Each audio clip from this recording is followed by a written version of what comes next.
As of recent, we've seen some pretty big changes within the Scarlet and Violet era of the Pokemon TCG. So what am I most excited about in the Scarlet and Violet era, and what I'm not too happy about? Let's talk about it. So without a doubt, Pokemon has made some major leaps in the Scarlet and Violet era, yet we still somehow can't escape that yearly Charizard TCG set. The Pokemon TCG in the Scarlet and Violet era just, to me, seems kind of dry so far. My speculations is that it may be because of the pricing on the major chase cards, or is it maybe that there's not enough nostalgia hunting for us older collectors? And I know a lot of you guys are thinking the same thing that I'm thinking, is when are we getting that big Evolving Skies style Pokemon TCG set? And I know some of you guys are going to argue that Pokemon 151 may be the best set that Pokemon gives us in the Scarlet and Violet era, but I'm gonna keep my hopes up high and think that there's going to be a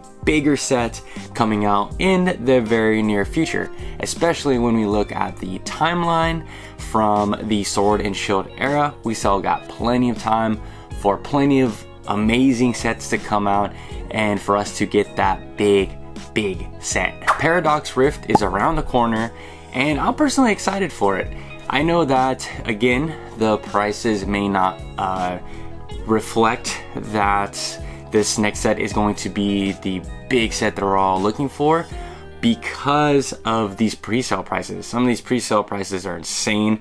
You can get like 2 ETBs and a booster box for like $145, $150. When you have such low pre-order prices, I think a lot of us collectors maybe devalue what's in the set. I know the total card list has not come up for Paradox Rift, but I'm excited. I'm excited for it, and like I always tell you guys, the lower the prices as a collector, the better for me, because I'm always going to pre-order and I'm going to pick up every single set for you guys so I can review, so that you guys can not waste your money if it's a bad set. And as far as Paradox Rift, the art looks great. You know, it kind of looks very similar to what we've gotten in Paldea and in Obsidian Flames.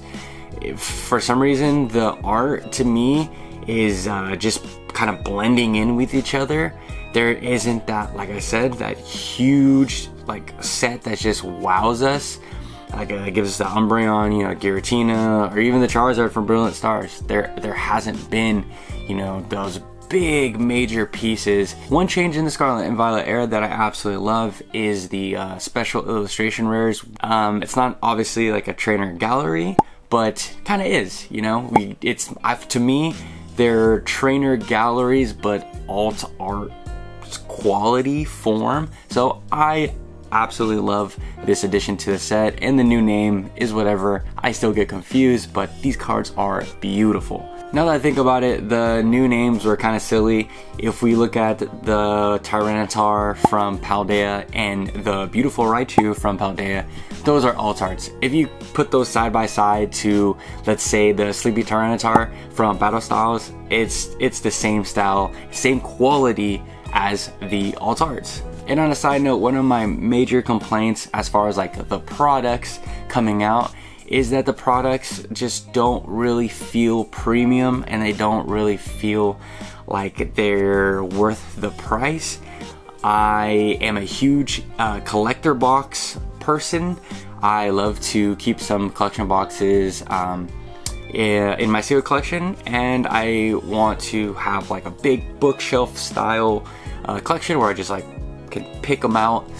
But yeah, I think that they just feel cheap. Everything from the art, from the boxes are now like these tiny little pizza squares, and they just don't feel premium to me.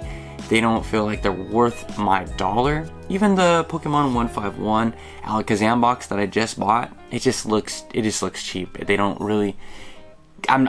I'm almost at a point with the collection boxes that I'm just going to rip all my collection boxes and not hold any, especially in the Scarlet and Violet era, because they just don't feel that cool. I am excited for the Charizard collection box coming out, and I saw the Gyarados one as well with a blue box. Super cool, but I will be picking those up. A lot of the products that are coming out, they just don't really they don't really hold my attention like the products from the Sword and Shield era. That's just a hot take and honest opinion. I also really miss in collection boxes when they would give us a card that wasn't just a standard EX or a V card. I mean, there was plenty of V card collection boxes in Sword and Shield era, but I miss the days where we get a tin with just like a cool rare holographic card. That was cool. And even in further sets, we would get a collection tin, but we would get damn near an alt art. We would like the Darkrai box with Umbreon, and those big mega collection boxes with Deoxys and Espeon. Oh my gosh, beautiful card. Put an image right around here. Love those cards, and I wish that Pokemon would kind of reward us and give us something cool, really cool in those sets. And that's something I really hope that they bring back. I brought up the collection boxes because I was looking at the collection boxes coming up in Paradox Rift, and we're getting a trainer card in there with like, I'm just like, what are they doing? A trainer card? Like, not a cool trainer card, but just like another EX, and then just random trainer card. For me, that's not what I want to display. I would much rather have maybe I'll take 3 EX cards, but that's not what I'm going to collect. That's not what us collectors care about, especially the ones that actually want the collection boxes.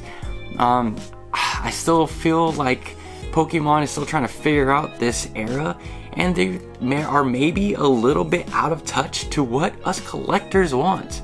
We are a major population of the hobby. I think I read the collecting side of the TCG is like 85%, and 15% is the game meta. So something to think about, Pokemon. I'm definitely getting tired of buying. I know a lot of you guys are also getting tired as well and trying to see what Pokemon set is going to be worth your money and your time, and that's why you need to follow more channels like myself, so I can do all that research for you guys and take the bullet as far as going through all these pretty mid-level sets. Are all these mid-level sets going to stop me from buying them? Absolutely not. I know that Pokemon feels really stagnant, guys and gals. It's gonna get better. I know it is. If we again look at the timelines from all the other past sets, it's a little rough in the beginning. I think Pokemon tries to experiment to see what works, and they know in the beginning we're gonna buy it up. We're gonna purchase whatever that they throw at us, and they're still trying to figure it out. And I think maybe 3/4 way of the Scarlet and Violet era, it's really gonna pick up, and they're really gonna have the chokehold on us buyers. So just be patient, and yeah, just try to do your research on what you want to spend your hard-earned dollar on, because I know that a lot of these sets are not cheap, and Pokemon itself is just not a cheap hobby. And if you guys like videos like this where I give you guys my honest review, my future predictions, and other awesome card tips, watch the video right here that I'm gonna link talking about just that. Peace.